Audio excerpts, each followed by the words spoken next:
don't ever forget that there are some who suffer during this time. Bruce wants us to know that we have to remember that he lost his mother during this time of the year. And so let's remember Bruce as he goes through that time. And there are others who have a hard time during these times. We need to remember them. But I think that fits well with what we're doing today, because those who are sad, those who hurt, can come to this place during this time, and they can find solace. They can find peace for a little while from that turmoil. That's what we should be a part of. That's what we're talking about today. We're talking about worship, but particularly tonight, we're talking about the assembly, the bonding experience of worship.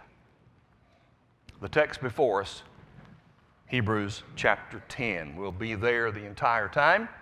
So if you would like to be there, and notice with me, Charlie was right, we're going to have somewhat of an in-depth discussion about what this text says to us concerning the bonding experience.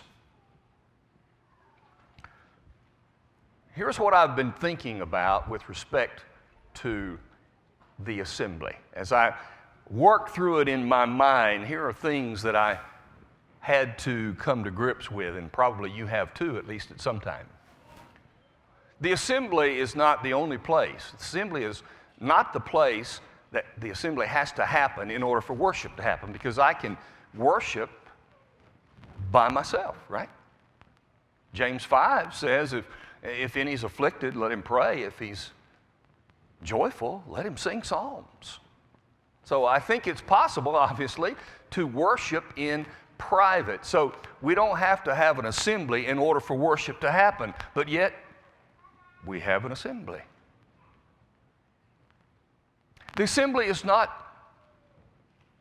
a demand from a narcissistic God who just wants everything to be about him just so that he can show that he's in control. None of us has that view of God, right? That he's narcissistic. He just is who he is. But the narcissistic view is an overinflated view of oneself. How can God do that? Furthermore, the narcissistic person doesn't care about anybody else. So that can't be who God is. The assembly then is not about that. That can't be what's going on. It occurs to me that the assembly is not about a weekly test just to see if we're listening. Those who teach give tests. I remember that. You know, one of the great things about growing up is the opportunity to do to others what was done to you. Isn't that great? Isn't that wonderful? You know? I've said many times, it's just outstanding when my parents would say, you can't do this, and I got kids and I say, you can't do this. I got to do that. Right? Now I'm teaching. I get to give tests. I love it. And I give a daily test. What a guy. But the assembly is not a test. God didn't design this test just to say, all right, let's see if you can pass today. I don't think that's what it's about. The assembly is not some kind of magical event. Something happens just because you were present. I don't think it's that either. Sure, we feel better and we do better, but even if I don't do anything, if I'm just here, you get some benefit, but it's not a magical thing. That's not why God put it together. The assembly is not about getting your magic potion for the week. Therefore, the only thing that I can assume is that the assembly is good. And if it is good, then it must be good for something. Now, none of us knows why God does everything that He does, why He did everything that He did, unless He tells us. However, I think I am free in those cases where God has not told us specifically why or how. I think I am free to surmise. I think I am free to say, okay, He didn't say, but it feels to me that this kind of thing could be true. Well, that's what I want to do for the next few minutes. Have us think about why the assembly. It's good. Why is it good? Why is it that He gave it to us? Well, I'm going to suggest to you that in this text, as we're looking at it and as we will look at it, I'm going to suggest that the assembly of worship is a bonding experience for the Christian. It's a bonding experience. Now, what I mean by that is we live every day our own lives. We have interactions with each other. We have interactions with other people. We're involved in our own pursuit through our families and friends with our Christian lives day after day after day. But the assembly is a bonding agent supporting that day after day living. Let's look at it from the negative side just for a moment. We all have experience noticing others. Sometimes we have experience with ourselves.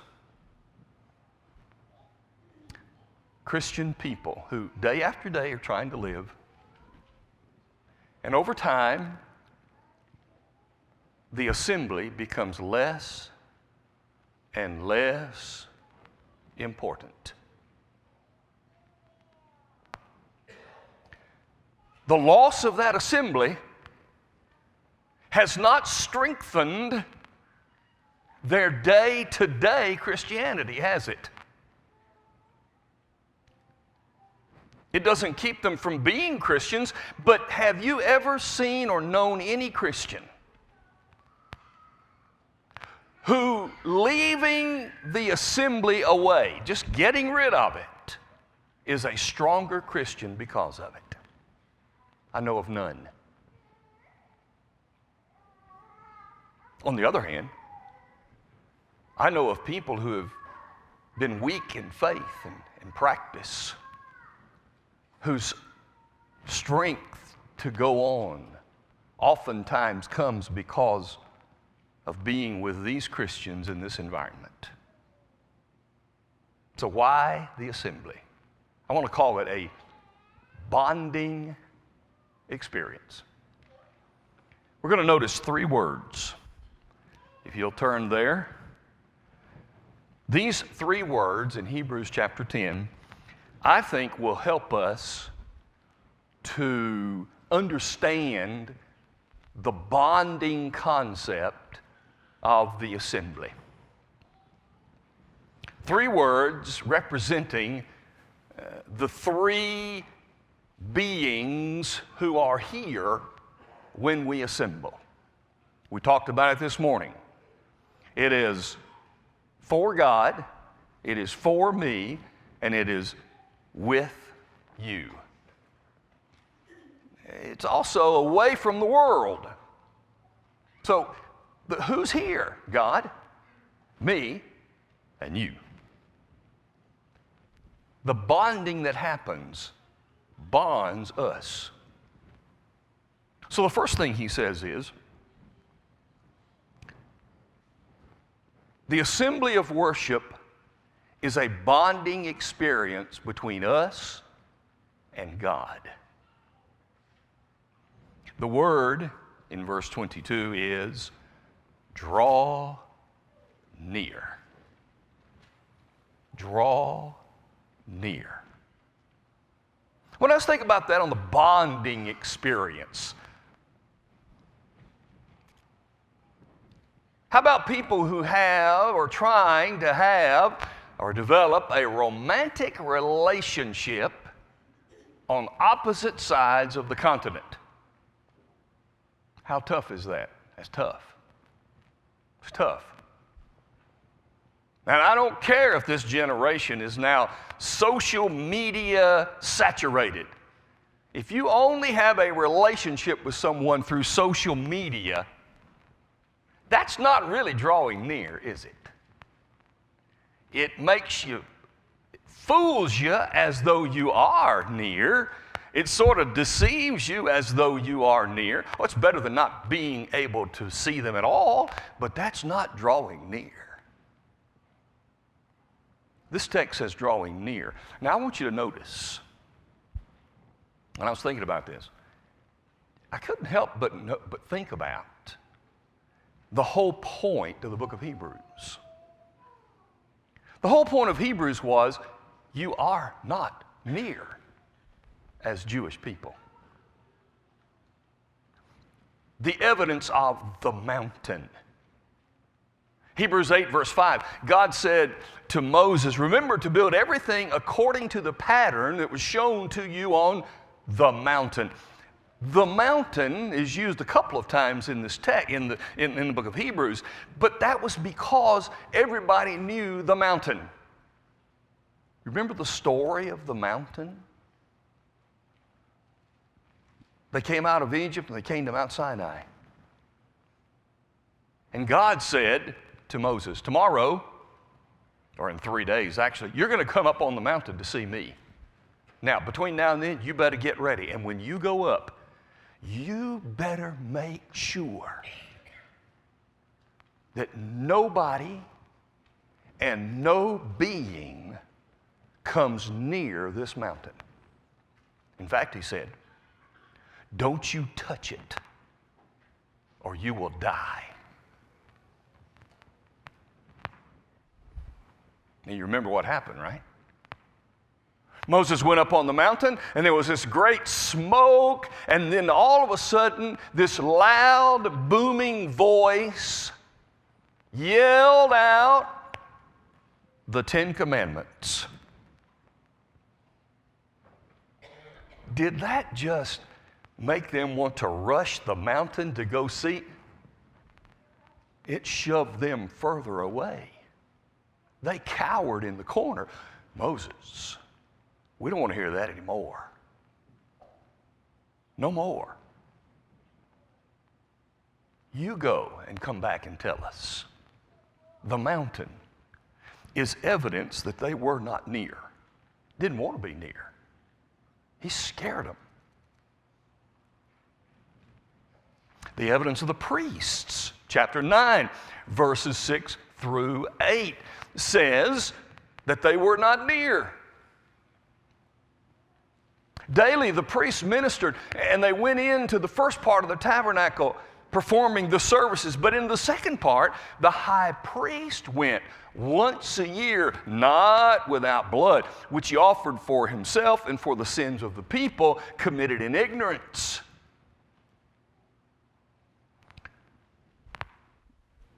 Signifying that the way into the holiest place was not evident or manifest yet. The priests went into that holiest place because nobody else could.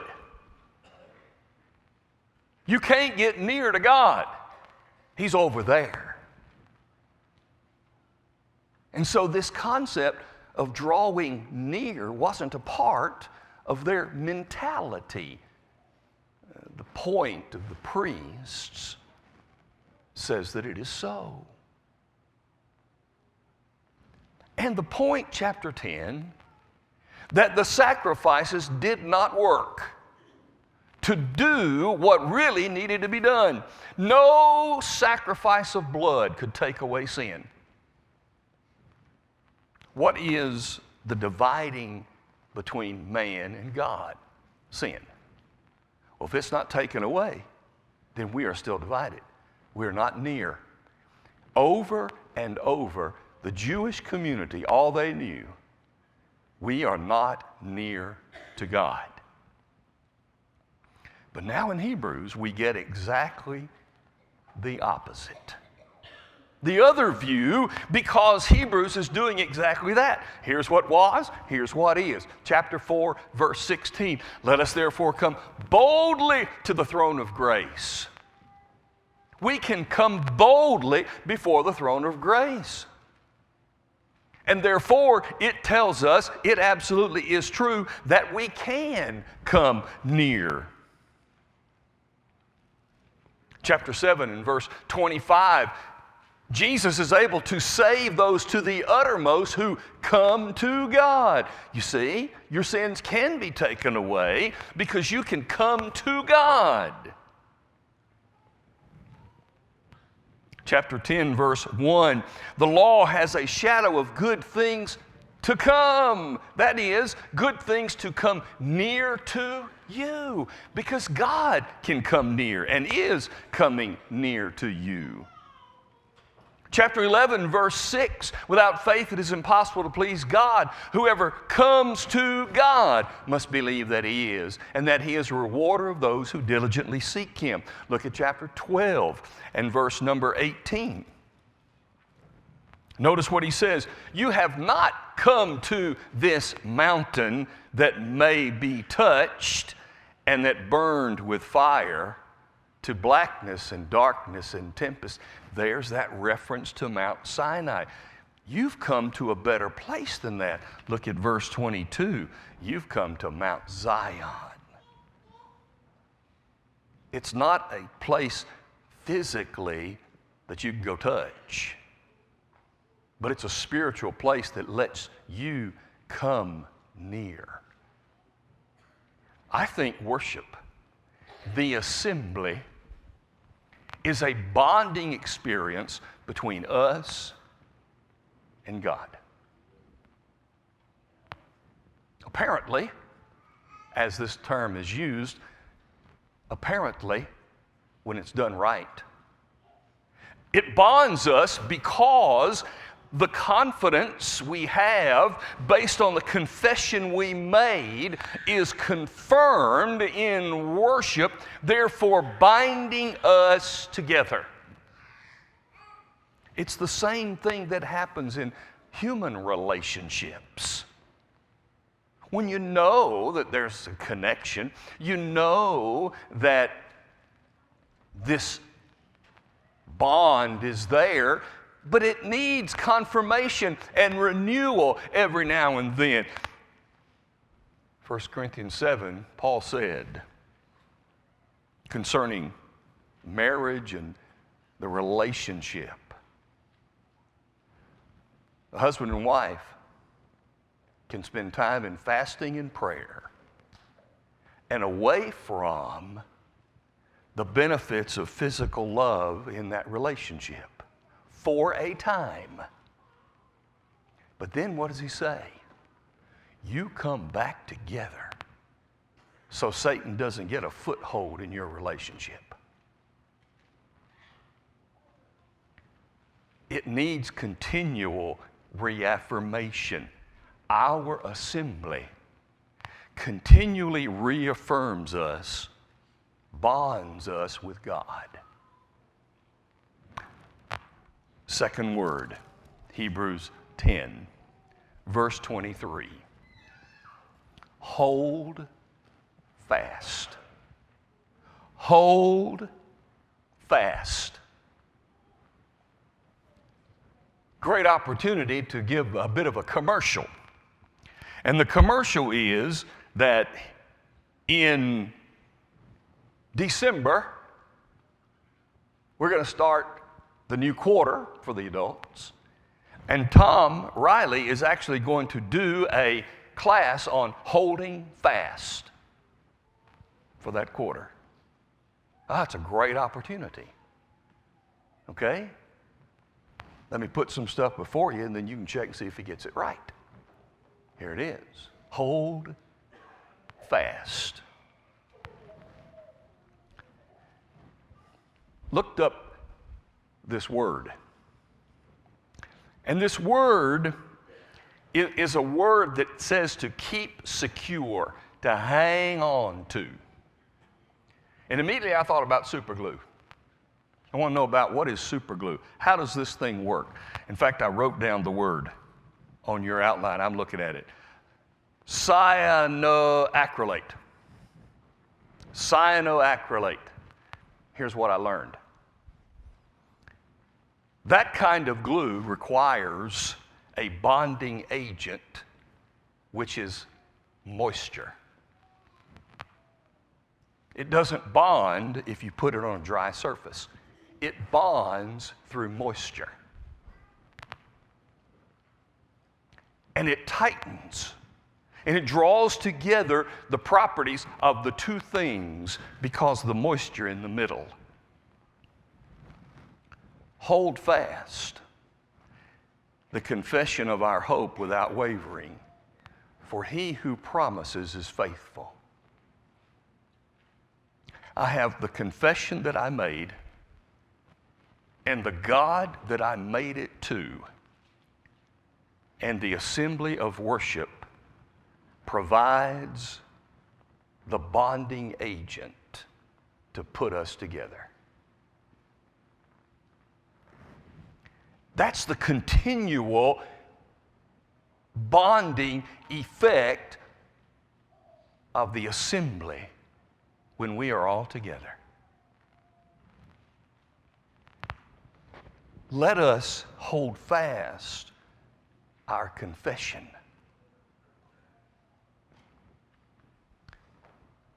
In chapter 3, it talks about the beginning of our confession. That is, in that first time when things started, we need to have that continually reminded to us throughout life. And this assembly of worship can do that. I think God gave us the assembly to make a bond between us and us. It's a bonding effect with myself. That's what it's about. This is for me to get connected and bonded. How many people get closer bonded with their own spiritual selves when they set the assembly aside? How many people, how easy is it for a person to be deeper spiritually and neglect assembling? Can't happen. At least that's what it seems this text is teaching me. So it bonds me with me. And finally, third, verse 24 and 5. Consider one another. Consider one another. You know, this word says to stir up. Now, I don't know, because I wasn't able to find it. Maybe some of you are better able to pursue this than I was. But this word stir up, I know the Greek word. Paroxysmos. It means to stimulate, motivate, bubble up. Paroxysmos. I wonder if our word peroxide comes from that word. I know this. When I have a wound and you put hydrogen or put some peroxide on it, what happens? It bubbles, right? It stimulates. It causes something to happen. Maybe that's where that word came from. I don't know. But I know what this word is. We stir up one another. Literally, the word means to provoke, to jab in such a way that they cannot help but respond. Okay? Negatively. We use it this way. They know how to push your buttons.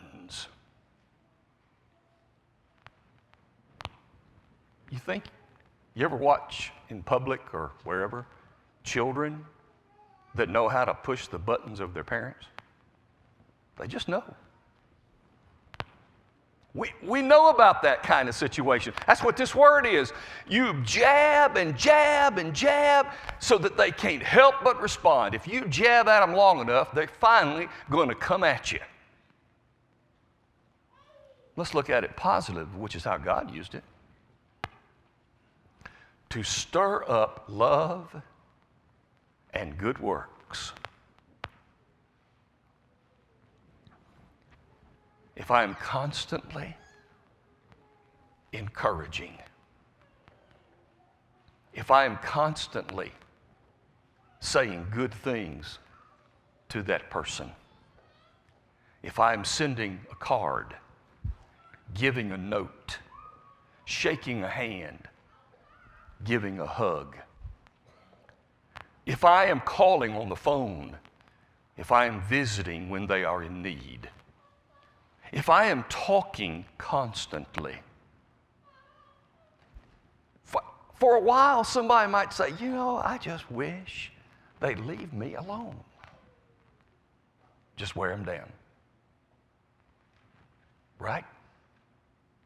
Just wear them down. You know anybody like that? You ever been in a situation where this person was just not, you just had to continue? And they were sort of this way, but the more you do it, they start coming back. And before long, let me give a plug for this weekend past. I got to go down to the youth retreat. I'm going to go next year. I'm going to try to go the whole weekend. That was cool, I got to tell you. What happened down there, I just didn't know what was going on the way it was. It was great. Because I was down there yesterday morning to speak, but I got to watch. I got to watch these kids who were there. And I know 2 or 3 who were hesitant. I've seen them here, they're hesitant. They sort of stand off.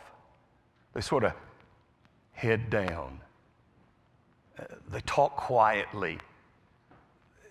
You got to really try to get something out of them. But I was down there, and because of their interaction and how they were dealing with each other, I was seeing different kids. I was seeing kids do things I've never seen them do here. One of them approached me. That happened yet with that kid. But it happened yesterday. You know why? Because the youth retreat was a chance for those young people to keep jabbing each other. Jab, jab, jab. Positively to love and good works.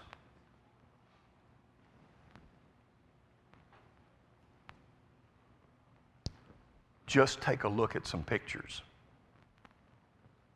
If you want to see a couple of really good pictures, I'm sure Jennifer's seen them, haven't you? Look at some pictures of Jayla, if you will. I'll show you exactly what I'm talking about. And I'm going to tell you something. It was outstanding. That is this. Or at least it should be. What we're shooting for is a bonding experience. A bonding experience that makes us tighter with God tighter with our own convictions and tighter with each other. And guess what? None of that can be done fully or as well without the assembly. That's what God is saying. Therefore, not forsaking, assembling ourselves together. You see, when you look at it from the standpoint that we are, all of a sudden, verse 25 doesn't sound like a command, does it? Where he says, it just sounds like, oh yeah, I need to do that. That's pretty good. Now, we can talk further about how to make these assemblies times in which these kinds of things actually happen. What we provide, we need to continually have those kinds of discussions. But we cannot deny the fact of the importance of the assembly as a bonding experience. These are the things most surely believed among us. If you have a need tonight to have our people pray and work with you in some way, our shepherds will meet you as we stand and sing together.